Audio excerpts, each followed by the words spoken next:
First off, how you doing, Big Chief? How you doing? Man, I'm good. I'm good. Just sitting here chilling. Heck yeah, man. Thank you for taking some time out your day to come and do this with me, man. It means a lot. Um, the reason I wanted to have you on today is to introduce you to the people, especially of the younger generation who might not have had a chance to come across your information or any of the channels that you might commonly be found on. And you know, give them an idea of the information that you came to deliver to us, man, and the significance of it. So, with a little help, I produced a couple of questions to give a brief overview of who you are, some of what you discuss and teach, and why this information is significant right now.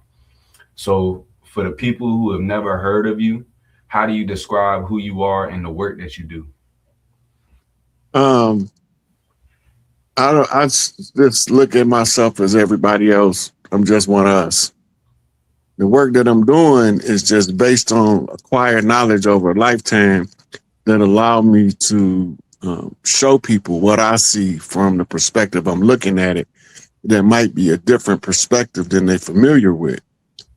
And sometimes when you change the perspective, you get a paradigm shift out of it. Right. And the paradigm shift is a change of perspective, ideology, or concept based off information that you used to believe, but you don't believe it no more, or you found a superior piece of information that trumps the old information. Okay. So I'm just one of us that came to share. That's it. Giving out free game. Okay. Yes, sir. Yes, sir. Um, what's one misconception people have about you or your message, and what is the actual truth about that? The one misconception most people have is that I'm trying to force feed information to people. Right. Mm, I'm not trying to force feed nobody nothing. You ain't gotta believe nothing I say. But when you go look it up, where I tell you to look, you're gonna find exactly what I'm talking about. Right. And from that misconception, people minds take them down their own little journey. And some of them lash out with slander, some of them just stay in the background backbiting. They don't want to say nothing, on a face-to-face level. Most of them just trying to get clout. They just chasing clout, and they see me on a lot of platforms, and they figure by, oh, if I tear him down, that'll make me somebody. No, because you're not gonna tear me down, and it ain't gonna make you nobody. It's gonna make you a befuddling idiot, because I'm gonna prove you an idiot. I'm sure it's been many. Well, it won't- Man, far from the last, probably. look, when I was in prison, that's all we did was debate, debate, debate, debate, debate. I don't have to do that shit no more. Everybody like, what? You don't want to debate nobody? That mean that you don't know what you're talking about? No, I don't want to debate nobody because they're gonna bring up some old, worn down, tired references that I done reviewed 1,000 times and about information that is superior to that.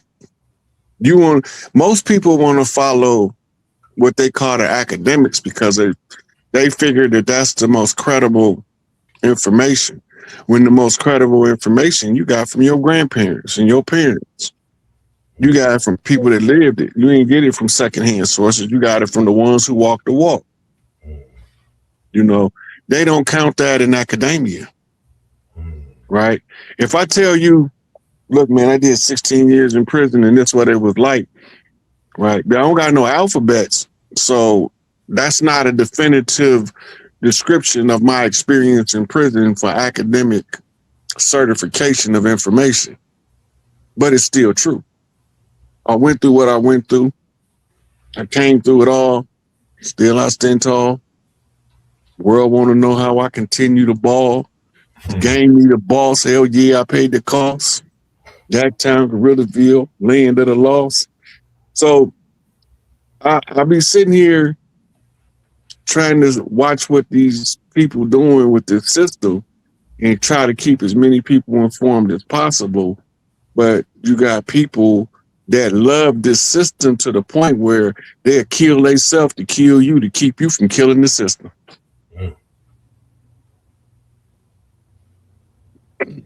It's a shame.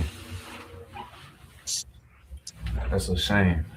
I do want to just hit on one point you say. It's a synchronicity. with my father, he been said the same thing. He said the age of debating is over. And a lot of times when you come into new knowledge, especially as a young man like myself, especially when I was younger and first came into it, I just was so eager to share it. Like you say, not trying to force it on nobody, but I seen the truth in so much of it, and it was such powerful info. I was like, man, you're not gonna believe this, and it didn't have that same resonance or appeal, and they was just like, okay, and I was like, what do you mean, okay? Like you know what I mean? So that, like he said, you don't gotta. Hey, the information will find who it's meant to find when it's meant to find them. Excuse me. Oh, of course. Um, what is the core message or mission you're here to deliver to our generation? Or what could be a core message or mission you're here to deliver to our generation? Excuse me. All of the ones before me wasn't right, but everything they said wasn't wrong. I take all of the stuff that they said that was right and I show it to the youth. I become a bridge from the ones who was trying to figure it out and the ones that's gonna get it. A lot of us came before me trying to figure out the problem. They've been playing doctor, poke around till it hurt. Find out where it hurt, you know where the problem at. And sometimes poking around where it hurt people's feelings. Well, I even hurt my own feelings. I hurt my own feelings when I discovered that I'm 56 years old, 57 now. Just turned 57. And I always thought for like the first 25 years that it was some pale faces running the world.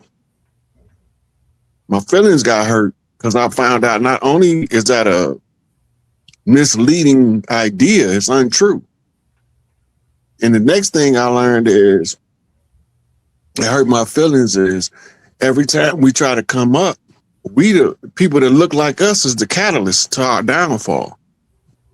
No matter which leader you pick out of our community, it's always somebody look like us that's tearing them down, whether it's Garvey, Denmark Vesey, Booker T. Washington, no matter who it is, it was always somebody that looked like us that was stopping them from uniting us, bringing us together and getting into a position where we can actually see the real enemy. In bullfighting, that's called the moment of truth. When I realized the moment of truth that these crackers ain't got no power. Their power is derived from some people that's hiding out in some underground bunkers over in Switzerland, siphoning the money out of the general public in order to live their debaucherous lifestyle. And now my feelings hurt because now I'm mad at the wrong people for what other people did. And I have to accept that reality. And that wake up call, that's a heavy load to carry when it's not a lot of people that can see it. There's a lot of people that told us about it in the past. Right? Garvey called them assimilationist Negroes. Right? Du Bois called them the talented 10th. Talking about same people. Malcolm called them the something six. Right? Joe Biden called them the divine nine. It don't matter what you call them. They still some Negroes. And their knees don't grow.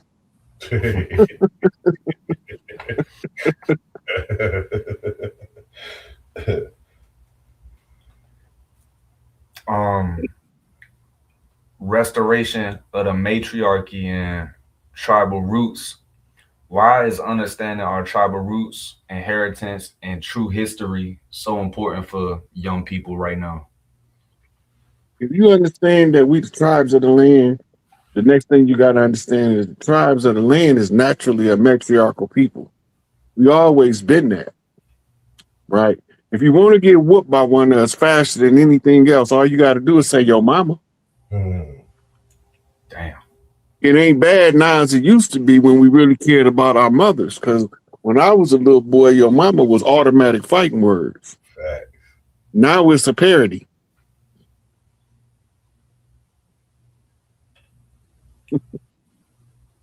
It's crazy how you were able to tie something like as simple as like a joke, oh your mama, into something that's so real.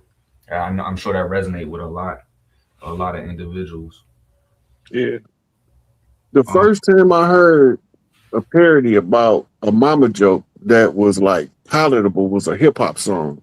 The name of the group was called Wolfgang, and the name of the song is called Yo Mama. Hmm. Most people ain't familiar with the song, I'm trying to remember. but it's a signifying song. So signifying to us is name calling. The worst thing you can do in a context of signifying is bring somebody's mama or grandmama into it. Because now it's going to get personal.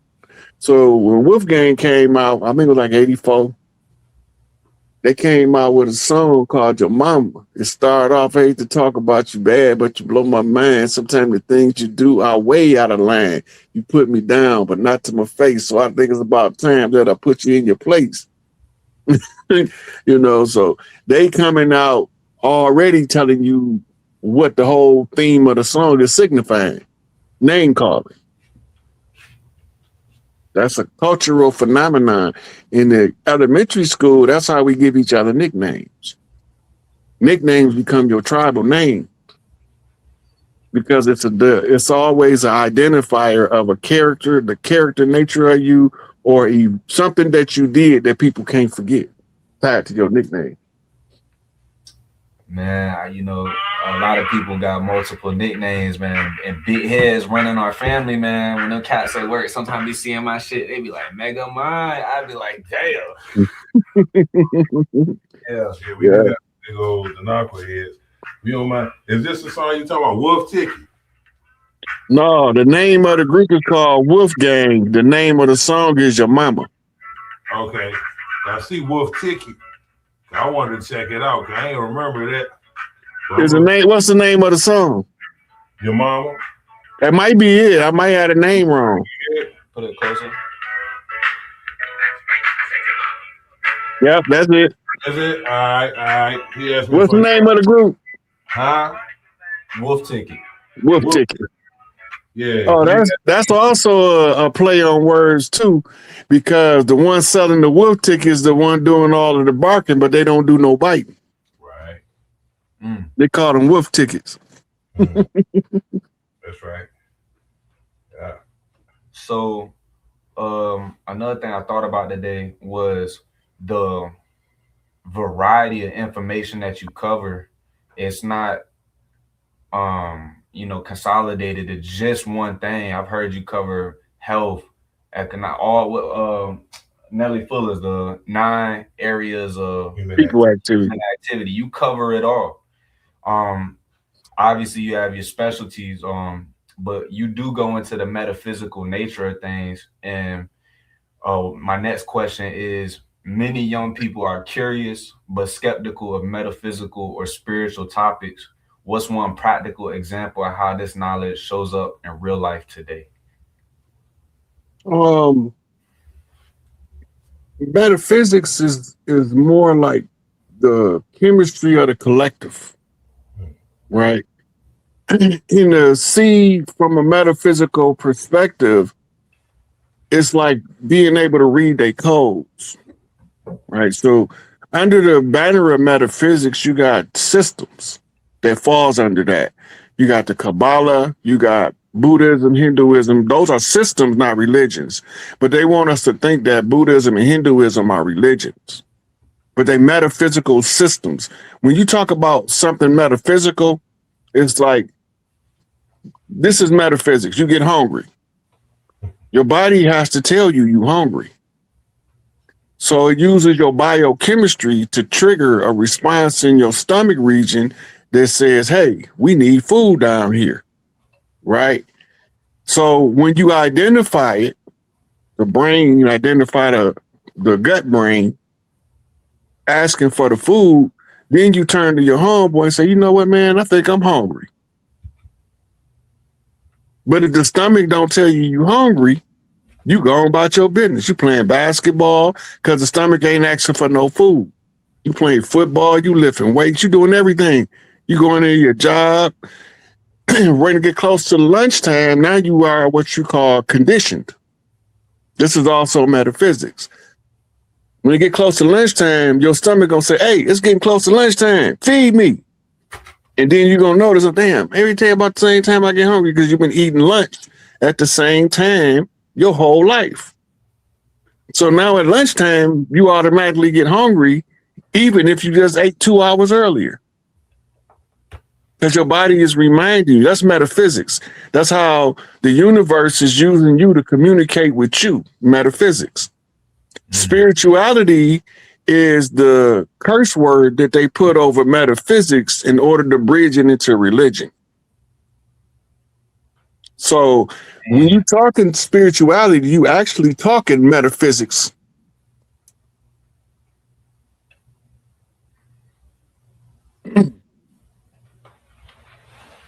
That's deep. So in a sense, was another way for them to kind of keep that skeptical nature around it, essentially. You must always remain skeptical because information changes as time progresses. This is why some of the elders before me didn't have a lot of information that I got, because I learned from the elders that was contemporary with them that they didn't get along. For instance, Booker T called Marcus Garvey to the States because he was fighting a war. He wanted to be industrious and build industry. Du Bois wanted us to be educated. Garvey came over and said, we need all that shit. Right? Y'all arguing with him, talking about we don't need to be industrious, we need to educate. But what good is education when you don't own your own industry? Right? And when Garvey started straightening out the dispute between Du Bois and Booker T, right? Then you had a bunch of people coming in with an opinion that didn't have nothing to do with the conversation because they didn't understand leadership. Now you got 3 people that understand leadership. One is refereeing the conflict between 2. And then you got other people that's just management coming in trying to tell the CEOs of 3 corporations how to run the corporations, and they don't even know how to manage good. Right? So when you see it in the newspapers back in the day, that was their social media. So anybody that could put out their own paper was able to reach the most people. So Garvey started a printing press. He was already skilled in that because he was raised up under a father who was the printer in Jamaica. Now, in this era, a lot of people say Garvey was a sellout. But he did more in that time frame for our people than anybody else on the land. That don't sound like selling out to me. You know, but Garvey had a whole army until he read the ledgers. He was ready to take this by force. A lot of us don't know that. A lot of us didn't go back and review the UNIA movement and what they was really doing. The Pan-Africanism was just a way to get the ones who thought they came from Africa under one household in order to progress forward as a collective. Pan-African confraternity was to unify everybody else that looked like us, similarly situated around the world, to form a global alliance that culminated in the Bandung Conference and under Sukarno over in the Philippines. Right? They was being colonized by the Spanish too. Right. So we had all of the peoples, the so-called 9 white nations of the world met at the Bandung Conference, but this sent them into a frenzy. Now they don't know who to kill first, Sukarno or them niggas that came from America and went over there. Right. So that's understanding Pan-Africanism is not what people think it is, according to Garvey. Right. But remember, Du Bois was a Pan-Africanist too. Both of them, depending on what you're reading, are the fathers of Pan-Africanism. How is that possible? How do we got 2 fathers? Where their mama at? See, nobody don't ask that question. You can't have a father of a thing, not a mother of a thing. We can have a mother and don't know who the father is, but you can't have a father and don't know who the mother is. It's not possible. Right. So who is the mother of a thing? It's like the Nation of Islam. Well, who's the mother of the Nation of Islam when it started? Claire Muhammad. It's unequivocal. Everybody know that. Right?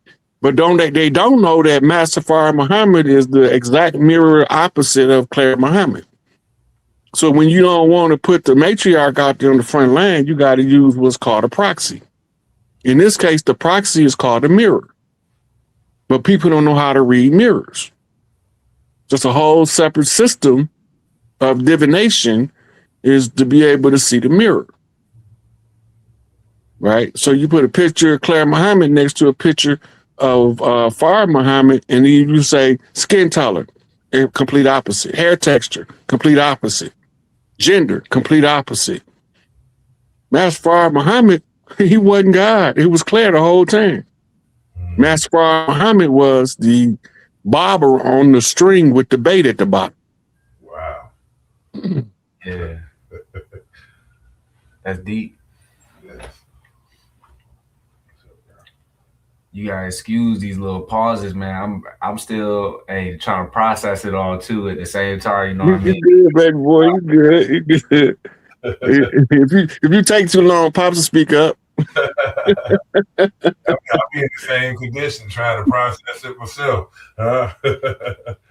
So, yeah, I like that. So a proxy. This not trying to go too far off topic. I do got one more question after this, but just if possible, do you got another example of a proxy? Because the reason I'm asking is in the context that you were using, it wasn't was it kind of used in a negative way, like the proxy was placed for a negative purpose, correct? Like to hide the fact that she was. So a proxy is a stand-in. It's your stunt double, crash dummy. The one you don't care what happened to that one, but when you go to Hollywood and you're making a movie and you the star, they always offer you a stunt double when it comes to doing a dangerous stunt. Correct. The stunt double job is to take the crash out. Whatever the scene is in the movie, Coach Seavers, the fall guy, got to come in. Right? So when I talk about a proxy, or if I talk about a substitute or a mirror of somebody, it's the same thing as putting a stunt double in filming a movie. But that's not the same as the cat's paw necessarily. No.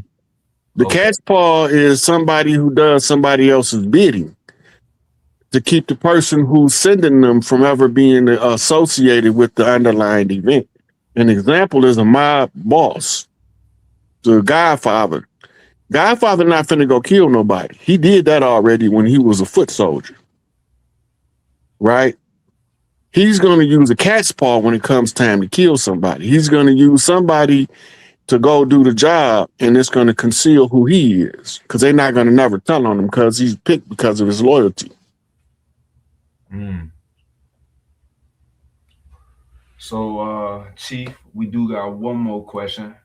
If you could leave our generation with one insight about our role on this land and in this moment of history, what would that be?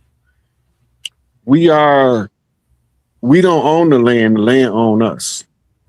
We are responsible to be caretakers of the land. Anybody on the land that do things belligerent to the land is indirectly attacking us. And so the thing that the youth need to know from a tribal perspective is the enemy told you that the people that you are at war with was your enemy. And all the time they're going overseas making new enemies because they don't have to fight us here. But they're making new enemies as if it was us.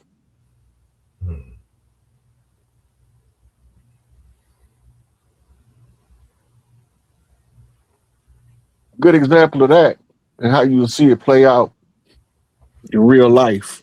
Larry Hoover. Larry Hoover, only reason he's still in prison because motherfuckers keep doing shit talking about GD. If it wasn't nobody doing shit talking about GD and they wasn't getting arrested screaming GD on boss, I did this because of, riding for the nation and all that shit, he'd have been out. But it shows his influence, right? So they had to suppress Larry based on what everybody else is doing. That's the same thing they doing to the collective over here. We are heirs to a great estate. They gave us stuff to follow. They gave us a way to fight them that we can never win. We can never win a fight for reparations because we don't have a seated government that represents our interests. That's the number one problem. Mm-hmm. And they told us we was from Africa, so we won't never establish that here. I got a whole paper I wrote years ago on reparations, what it is and how do we get it. And when I go back over it now, I look at the things that we have available we not using. Dr. Claude Anderson talk about group economics all the time. But what good is group economics when one of the people in the group is the known thief? And he's in charge of the coffers with no oversight. So the most important thing for the youth is most of history is cliff notes, it's footnotes, it's bullet points. Nobody has a detailed history of their own life in their own memory of everything they did every single day, minute for minute, hour for hour. They're just cliff notes, right? So when people reported on incidents, what did they didn't report on? Nobody want to ask that question. Good point. Then you got to remember, it wasn't until the 1960s and 70s that mass education became a thing. The average boy was out the house working at 13. The average girl was somebody's baby mama or wife at 13. Now at 13, the youth don't know they asshole from a hole in the ground because they being miseducated on purpose.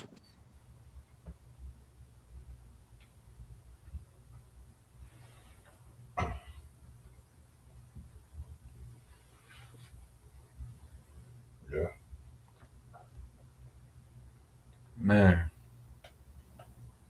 And like that go back to what you say, all these people with these, what you call all these alphabets, thinking that they know the story, but whole time they just getting a little portion of it with a whole bunch of gaps in it. Mm-hmm. You gonna have these preachers where they filled with the Holy Ghost and they ain't filled with nothing but commentary.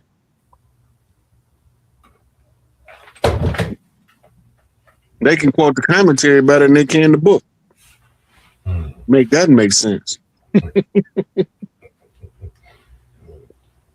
Well, Big T, you answered all my questions beautifully. I appreciate your time. Pops, was there any additions that you thought of that, in regards to the conversation? Yeah, if I could ask one question. And yeah, Rod, thank you, man. It's always a pleasure to sit and just, learn so much from you.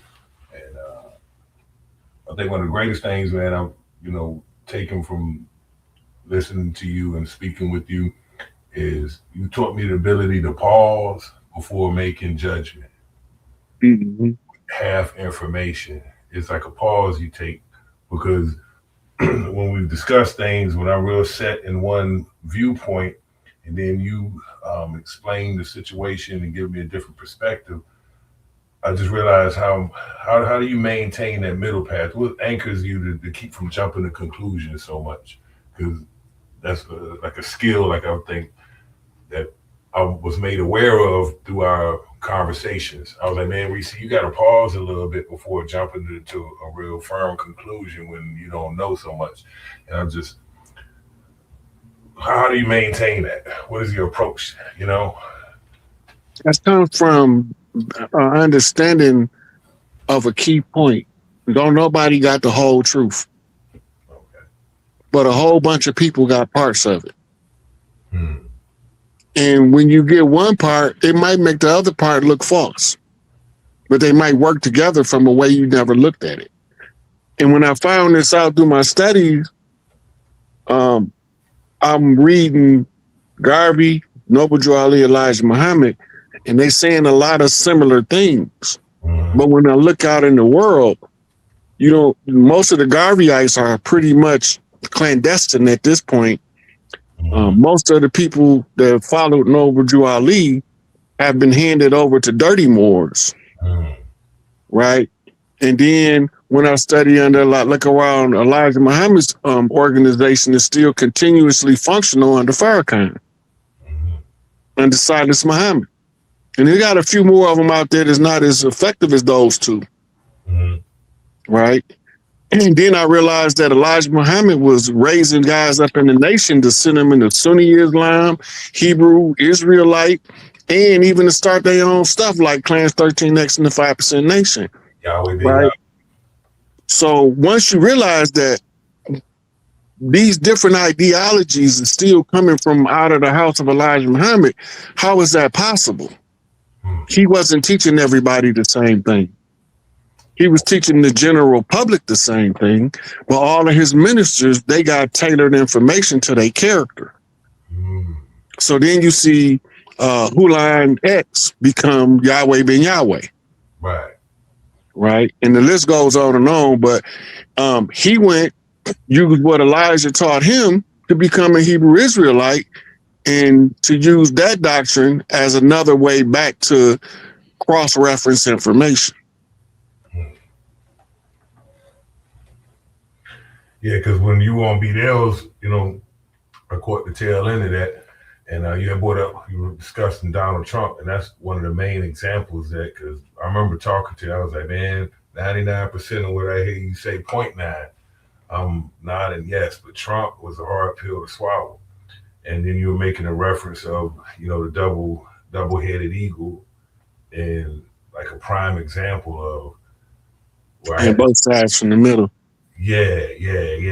Stand in the middle, you know what I'm saying, to see it. So again, I salute you for sharpening my blade with that. And I've learned, hey, Reese, don't jump to conclusions so much. Get a little, a little bit more of the story before you pull the trigger. Well, the thing about politics is I know that it's all satire. Right. It's dry wit European humor.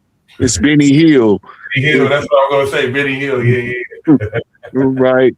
What's the dude? The other dude, Mr. He played a detective in one of them movies. Benny Hill? He been the last 15 years. He got a couple movies out where he's a spoof of 007. Hey, what's his name? Oh, you talking about Groovy, baby? That's the one? No.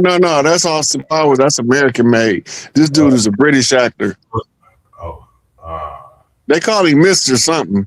The goofy guy. With the little nose, you look like Pinocchio or something like that. Yeah, you know who I'm talking about. I just can't remember his name right now. Gay. I had to look into it. Yeah, he real like quirky and whatnot. Mr. Peanuts or some shit like that. I can't. Yeah, I know you're talking about. Yeah, but that's all. All of it is based on Plato's Republic.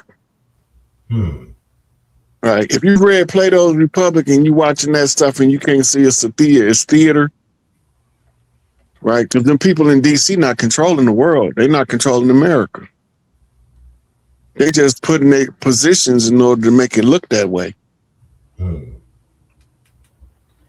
Right across Washington, right across from Hollywood. When you pointed that out, that was I agree all day. Central casting. The irony of that is the movies tell you more truth than the politicians. True. Yeah. What you say, how you put it, right in front of your face, behind your back? In your face, behind your back. Yeah. So.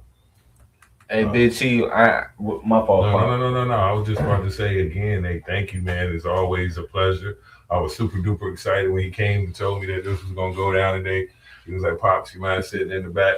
I was like, nah, man, it's always an honor and a pleasure, man. Always an honor and a pleasure. Thank you for what you do for the people. Facts. Yeah. You know, I ain't got no problem helping the young Chiefs get in their lane where they fit in the pocket and make the most effective motherfucking reach. That's right. Yes, sir. Thank you for that. This last question I got, this ain't too elaborate. It's just something that had crossed my mind earlier. Um, there was the book Man from Planet Risk. That was a book that when I had read that, it was like something changed in me. Like when I reading that, I don't know, it was maybe just I can't really quite explain the feeling, but I just know after reading that book, everything was different. Like I was like, yo, I don't know. Is there any books like that you could recall that just had an impact maybe when you were a young man that really or some a piece of information? I don't know you know what I mean? But the first book I ever read was called The Emperor and the Tiger when I was about 8. I don't read another book completely through until I'm in my late teens. I picked up this book because it kept coming up in the commercial, and I wanted to know what it was talking about, called Dianetics by L. Ron Hubbard. Oh, wow. I read that book to date at least 20 times. Oh, wow. Right. Another book that was like monumental was Autobiography of a Yogi by Paramahansa Yogananda. That's a good book. That allowed me to see so many different things. But Malachi got a couple of books. One of them is called Our True Roots, and one of them is called Your Potential.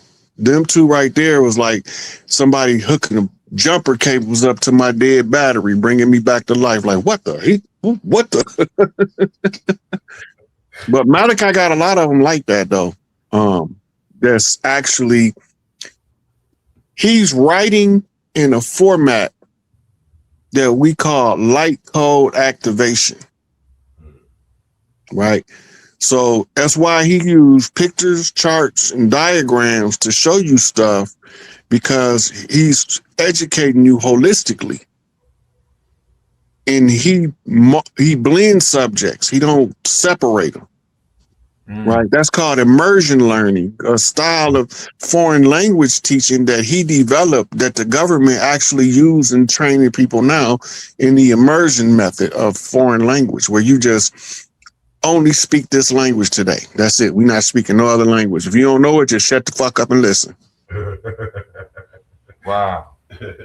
But eventually it activates your, what they call your second language center. When your second language center becomes active, you don't have to speak the language to hear the language. Once you hear it for so long, you begin to speak it automatically, but you be able to understand it. That's why a lot of Nuwaubians go into the Arab restaurant and know what they're talking about, but they can't speak the language because they've been exposed to it to the level where they can hear the language, even if they can't speak it. Then I think the one that put all of the struggles of this system over us into one codex is the Neely Fuller book, United Independent Compensatory Code for Breaking the Chains of White Supremacy. And it goes over it in 9 areas of people activity. Right? And it's basically telling you how to be an independent thinker and to understand that they're using those 9 areas in order to control you, but it's one of them that's the common denominator that actually falls under the education bracket, but it becomes a common denominator to all of them. So I added as the 10th area of people activity is health. Economics, education, entertainment, labor, law, politics, religion, sex, and war is nothing without health. You know, so once you inject that in there, and then it'll guide you through whatever you're reviewing to help you stay centered. And it will teach you how to ask questions, effective questions. That's correct. Jules, yo. That's right. Big ups to Nelly Furley. Mad Logic. He was like Dr. Spock. You Still. know, when I first started, I had to call him and talk to him on the phone. Oh, really? Yeah, I talked to Dr. Fuller. He told me how he had developed it because I wanted to know, like, how you figure this shit out? Okay. And he was a soldier in the military. Right. And he would say he was over in somewhere in Japan sitting on top of a mountain and it just came to him. Let that sink in. Yeah, he studied it. And then you wonder why ain't no Negroes mountain climbers. Wow. In the upper atmosphere, you are privy to information you're not on the ground. And the closest way to get there a lot of times is mountains and pyramid tops. Because you know we build pyramids as tall as mountains. That's right. You go to go sit on one of them and just meditate that's why they don't allow nobody on them. Wow. You mess around and go sit on top of the Great Pyramid in Mexico and come back down floating. Right. You don't want you accessing that shit. You just see that sucker levitate off that pyramid up there? No, you were seeing things. No, I got it on video. You know, they don't want you waking up like on that level. But we wanted to experience this lowest level of human existence in utter ignorance. They call it the triple darkness. Right? Because we the only ones that can get to the darkest of the dark and then ascend to the brightest of the light. Oh, wow. And that's why we've been at the bottom so long. We the only ones strong enough to take that shit. Right. There's nobody else on the planet that could stand being at the bottom as long as we have. 500 years? No. Can't nobody make it. The whole species will start to die out. Any other ethnic group that you bring and you try to oppress them to the level we've been fighting a war. They call it oppression, but it's really warfare. That's right. Right? And to be under the conditions of war for 500 years, the average group of people, the only people that'll make it is probably Ethiopians and Somalians because they've been civil warring since BC. Facts. But regular people, other people, Asians, Filipinos, a lot of other ethnic groups, European, they can't handle this shit. But we all in it. We all in this because we sat idly by while the dirty Moors did their dirt. So we all had to suffer together. The good had to suffer with the bad. Because when good people don't stop bad people from doing bad shit happen to good people.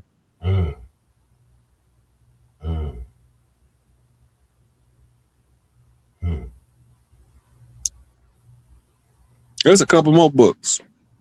I'm going to tell you one that's badass. I read this one after I came home. I had been home at least 10 years when I read it. But it's Napoleon Hill. What got me on to Napoleon Hill was a brother referred me to the Law of Success in 16 Lessons.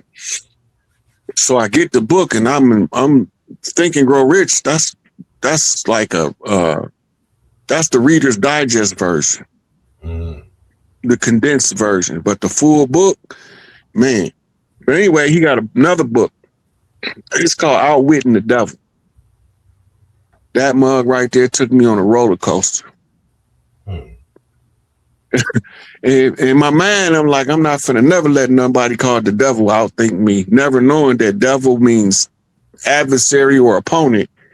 But it comes from the root word that means double, meaning the duplicate of the self, meaning that your higher self got to outthink your ego self. Your ego self think he know it all.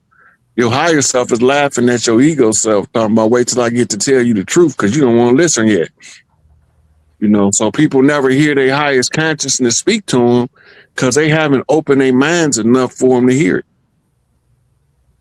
But that outwitting the devil, that's a cold piece of work. You say that's Napoleon. Yeah. And then in the collected works of Khalil Gibran, he got a story called The Ambitious Violet that's life-changing. John the Madman helps you understand the priesthood, and Satan. Those 3 stories right there change a person's life, especially a religious person. Mm.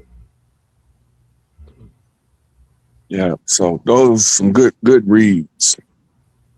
But I keep some good books to read. I got a whole stack of them over there that I ain't even got to yet. These my newest, them my new books. Let me see if I can flip the screen and show you. Are you a speed reader, Rod? Nope, I read at a snail's pace. Can you see the books in that corner over there? Uh-huh. Dang, yo. Ryan said that with excitement too. He was like, "No, see my new books over here." Oh yeah, yeah, excitement. Like I got a Foot Locker in front of me, and the Foot Locker in front of me got more books than I got on that shelf right there. That's when my Black Book of Tahuti by Malachi. My Holy Tablets is in there. Jewels of the Equinox by Crowley. The Red Book by Carl Jung. It's some headbangers in that Foot Locker right there. That's why that one is in the room. Now, I got totes in the basement, probably about 30 totes full of books. All of them already read. These are the only ones I ain't read. You read fiction stories every now and again, or? For a while I wouldn't, because I needed the room for information, but I was suffering from information burnout. So I started taking a break, but I didn't want to stop reading during the break. So I said, what do I have an interest in? So I started reading Robin Cook's medical books and John Grisham legal books. Right. And I forgot what my man named with all the military books. His name? Tom Clancy. Tom Clancy, yep. Yeah. Then my father liked to watch wrestling, so I would read Louis L'Amour every now and then. Yeah. Louis L'Amour. Look, so you know how you said you were a slow reader, right? Yeah. Mm-hmm. And my dad, he always was dope with that, putting together me and my sister boxes of just ins and odds, but he would always throw some good books in there. He put Louis L'Amour, Last of the Breed in there. I was probably like 12, 13. Joe Matt, right? Yeah, Joe Matt actually got it right there. How long it took me to finish that book? Man, you talking about a snail? Good God. What's slower than a snail? Man, I don't know. I started it, like, and then I went and pick it up for like a couple, and then the bug hit me, and now I get through it. My dad was like, "You just finished reading that? You started reading that last year." Yeah, you clocked that with a calendar. You don't look at, you know what I'm saying? I'm gonna tell you somebody else that's nonfiction. I mean, that's fiction that I read. It's a lady named Taylor Caldwell. And her books is about the early era of American industrialism. And she got books. She got some headbangers on the nonfiction tip. Who else nonfiction that I like? Did you ever read Haunted Mesa from Louis L'Amour? You know what? I read Louis L'Amour books back in the mid '90s. I'm not familiar which ones I read. I got you. You know, but it's another lady that got some good material. But I was reading that to understand the female man, right? And her name is, I think her name Anne Rice. Yeah, vampire books. Oh no, not her. She ain't the one. I know you talking about the one who write the vampire books, Anne Rice. The other lady, let me see. Danielle Steele. She used to write all these love novels for women. Danielle Steele. Cause my daddy used to read a lot of her books. Danielle Steele. Oh yeah, I was reading hers too. It's her, and she was like the number one, and then the other lady you're talking about was like the number two. But they used to write all these love stories and shit, and I'm like trying to figure out, player shit. Oh, Pimp told me you don't know how to talk to no woman, and if you ain't read nothing that a woman will read. So the guy got me reading all these books about how women feel and all this shit, emotional baggage carrying ass motherfuckers. I'm like, God damn. It was hard for me to read that, harder than reading Nah. Microbiology books. Hey, that's why I read the 50 Shades of Grey. Yeah. So they was passing that book around at work, and I was running from that motherfucker. Man, I said, why are these women reading these books? That's the first thing that I got. So I said, shit, I'm gonna read this book. But look, the 50 Shades of Grey, 50 More Shades, and 50 others. There's like 3 or 4 of them. But anyway, they like the description of the sex more than they like the sex itself. So you seducing them mentally, you're not seducing them physically. Right. So women don't get the mental seduction they used to get from men because half the men is fucking idiots. They don't know how to use puns and satire as forms of flirting. And in the modern world, it's taboo to flirt. You a creep if you flirty. Right. If you flirty, they say you give off rapey vibes. I'm like, what the fuck? When that happened? Yeah, I went to prison in 93 and I came home in 2008 to a whole new world. I ain't trying to get personal, but how old were you when you went away, Rod? 23, I think I was. Damn, so young man. Shit, I'm 25. Well, I was 22 because I got out when I was 38. Yeah, I remember when you had mentioned in a previous video, I was talking to my dad about, like, you had talked about, I think somehow it came into the conversation about women from, within the community or without, trying to throw something at you, and kind of explaining how right now, or where at that point in time, you was like, yo, I ain't even worried about that right now. I'm trying to get this information out to the people and shit. You was like, shit, I did 16 years. I know how to go without. And that shit hit me. I was like, damn, like so many men that I hear around me. And then even the feeling of myself was like, man, I need something to lay up with. But the whole time, like you say, like, man, sometimes you got to lock in and get certain information and level up before you worry about laying down with some of these women, man. So that's well, the thing is it's purpose. Don't nobody have a sense of purpose. If you got a sense of purpose, if the opportunity presents itself and everything makes sense, well, yeah, okay, well, I tap that ass. But I'm not finna go out back like I was in my 20s looking for women. Right. And then just because a woman see me on social media and think, oh, I like the way he talk or whatever, and reach out, that don't mean she could strike out too. And I be striking their ass out like, goddamn it, Satchel Paige up in this motherfucker. Because most of them, they are enamored by what they seeing, but they don't know what's the qualifications that go behind the admiration. If you're going to step in over here, you got to be ready to show your worth. And I'm not finna be telling them, because when you tell them, like, I'm going to give a female something to do within her capability, skill set, and knowledge level. Just because she need to know that I know how to lead. Right? So I'm going to give her something that she's capable of doing it. She's already halfway there. She just ain't seen it yet. She just needs somebody to tell her what to do. I'm going to tell her what to do just to see if she's going to do it, because the new women, they're going to automatically reject it because you said do this. Because the system has conditioned them through feminism not to listen to no damn man. That's also saying don't get married. It's also saying don't be a mother. Right? And the dynamic is twisted because the man ain't supposed to have to worry about the children. He's supposed to only have to worry about the woman.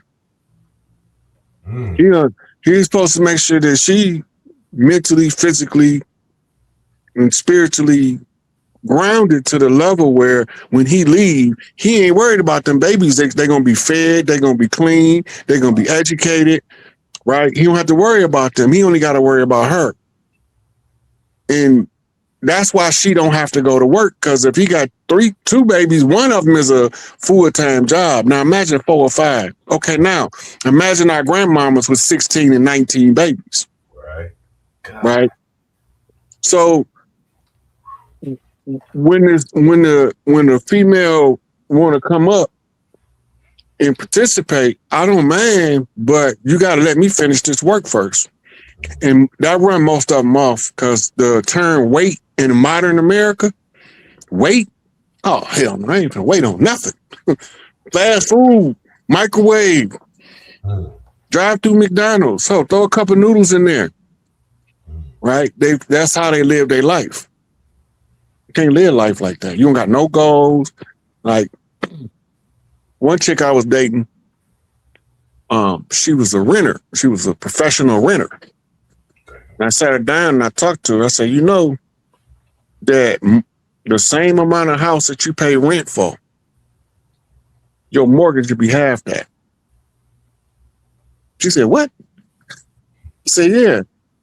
I said, look, you be a renter all your working years and then you retire. Then the people that used to own the house, they older than you, most likely. So they gonna either die or pass it on into some kind of will or something to one of their descendants. And they might decide they want to keep the house and live in it, but you live in there, they got to serve you eviction now, new management, which is perfectly legal, right?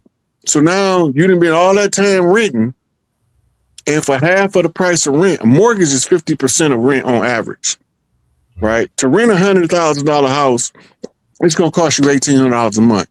To buy $100,000 house, it's going to cost you $950.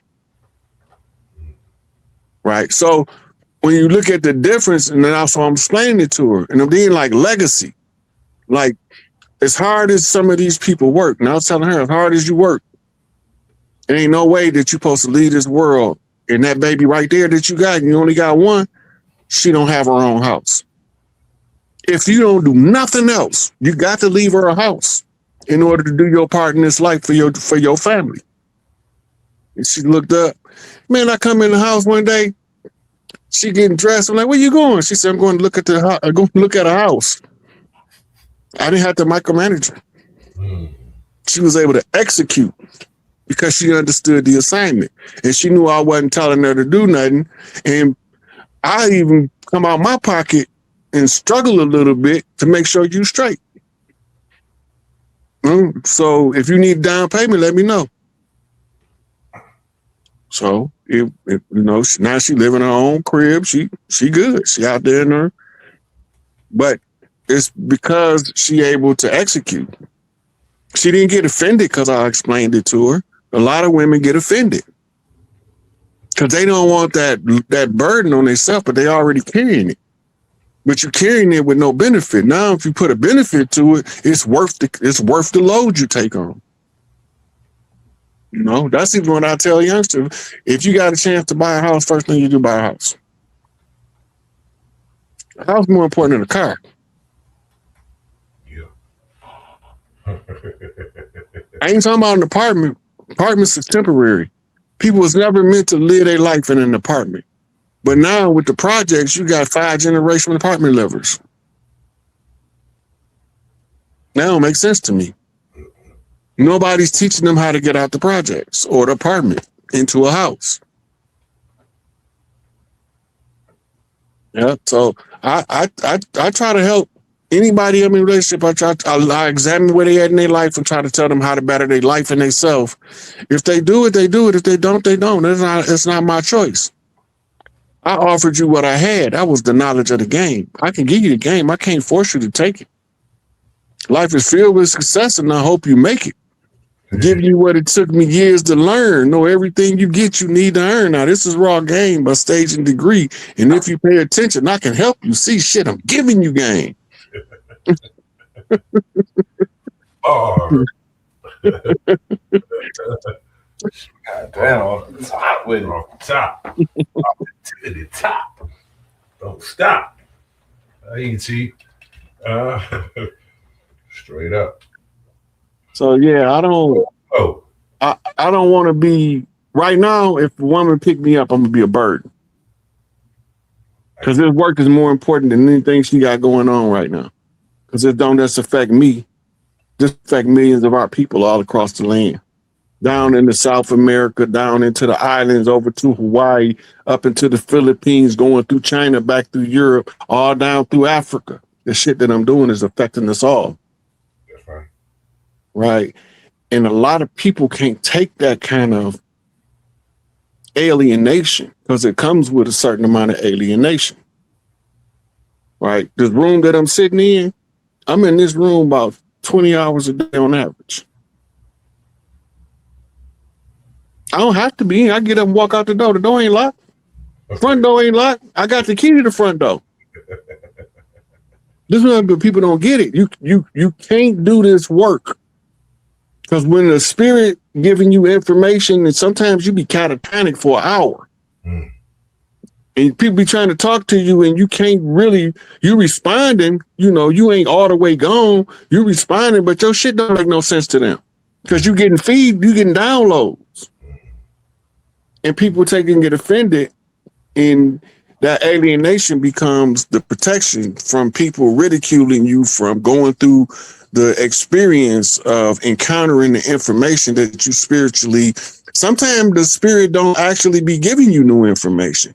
It be realigning everything in your mind that's already there. Right? It'll connect books that I didn't even know was connect. I'll be sitting here and I'll be like, where I read that at? And then I go grab the wrong book, but it got something similar on the page that I thought it was in. And I'd be like, well, why in the fuck did I go here? This ain't what I was like.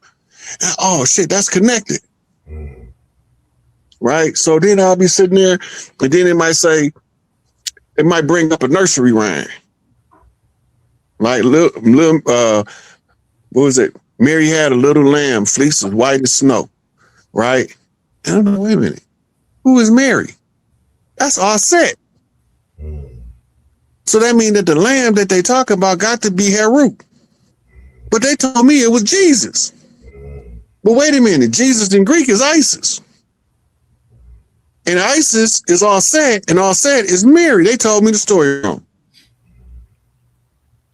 Hey, Chief, I won't try to interrupt, but you said something that I thought about it. I'm happy you said that about Mary and Isis, because I was listening to one of Doc's videos a night or two ago, and when he was walking through whatever scripture he was going through, afterward, he had said, he was like, it don't matter because the Jesus y'all reading about, the Jesus that, essentially he was saying Jesus lived 4,000, however many thousand years before the one y'all reading about in the book. Y'all didn't know Tammuz.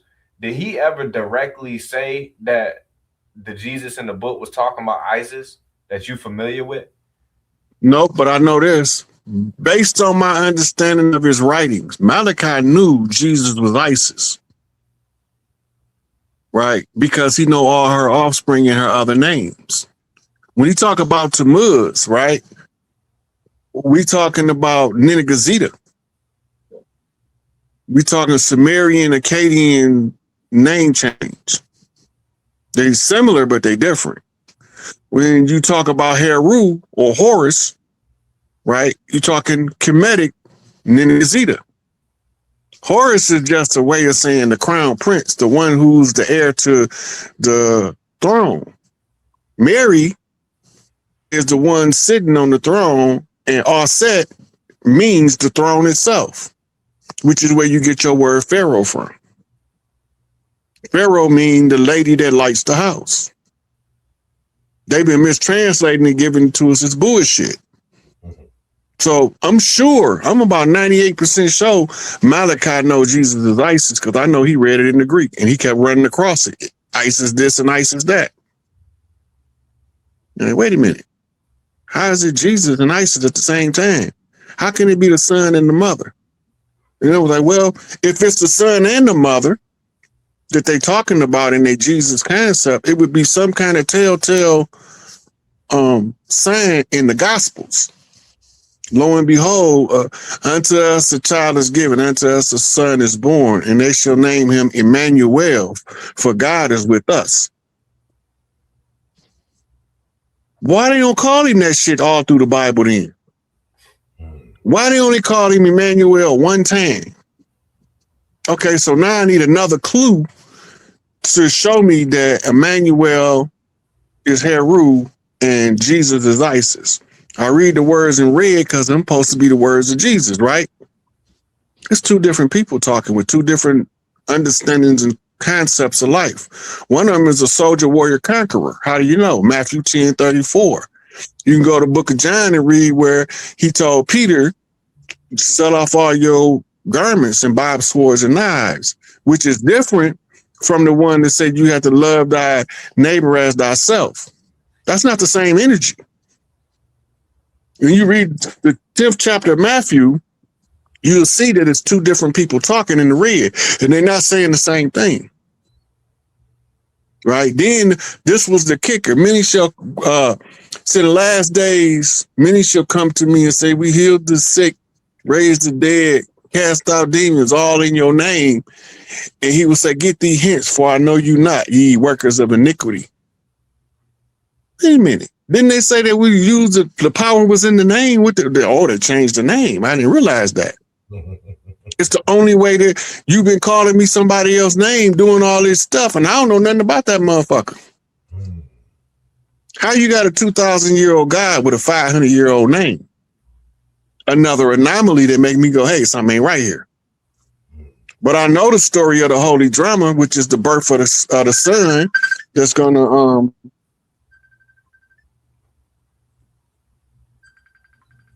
the birth of the son that's going to rise up to be the king to sit on his seat, his father's seat, the Osirian seat, the ruler God.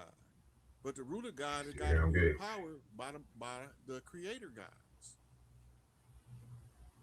Because they can't create you without having somewhere for you to belong. You remember OG when we was growing up? And our grandparents used to be at everybody supposed to have a home. Everybody belongs somewhere. Look what they talking about. Everybody got a place to belong. So when you feel like you're outcast, you just haven't found your place yet.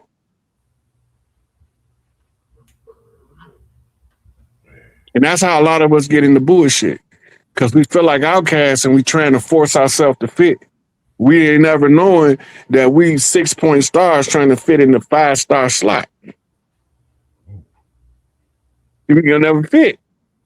Just gonna keep causing problems. I like that. You say a 6-pointed star trying to fit in a 5-pointed slot. Yeah.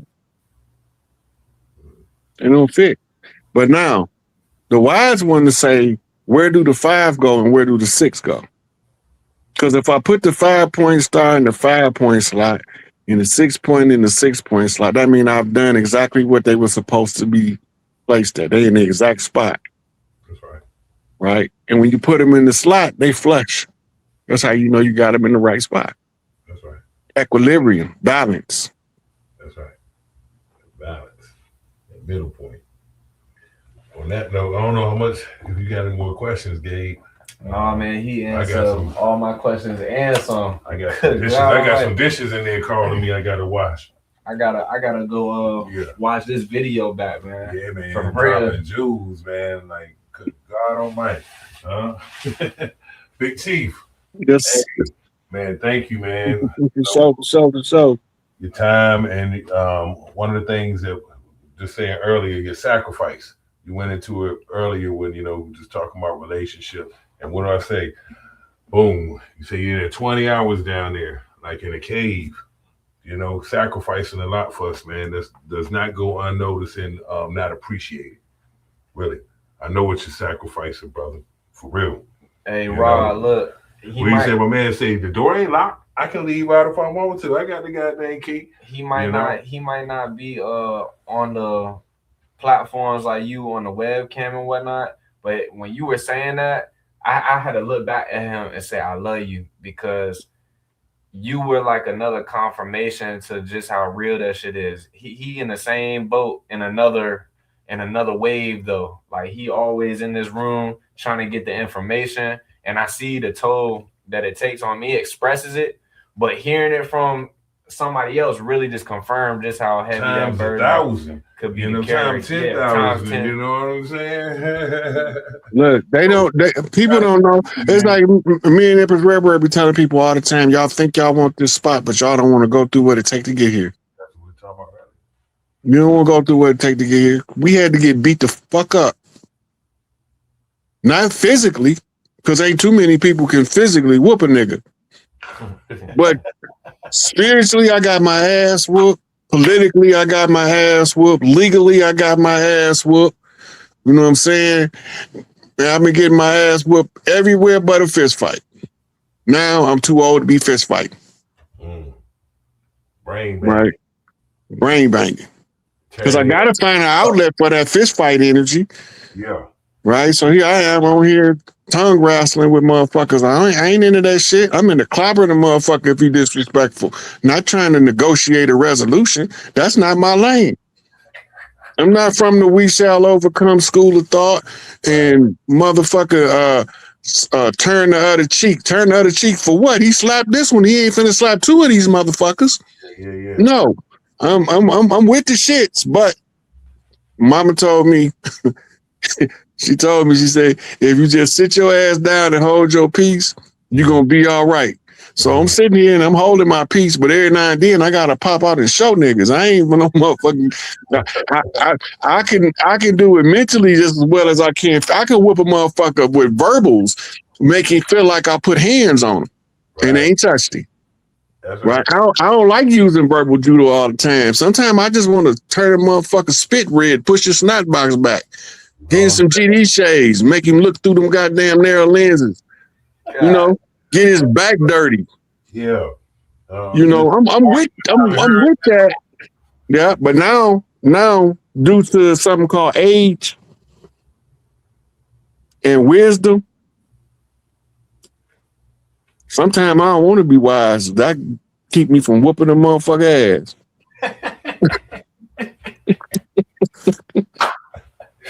Hey, man, on that note, let me go hit them dishes. Big Chief. Appreciate you, man. Gratitude. All right, man. Y'all enjoy y'all day, man. I had a blast, gang. We're going to do it again soon. Yeah, thank you, Chief. You going to see the clip soon? For sure. Peace. Peace.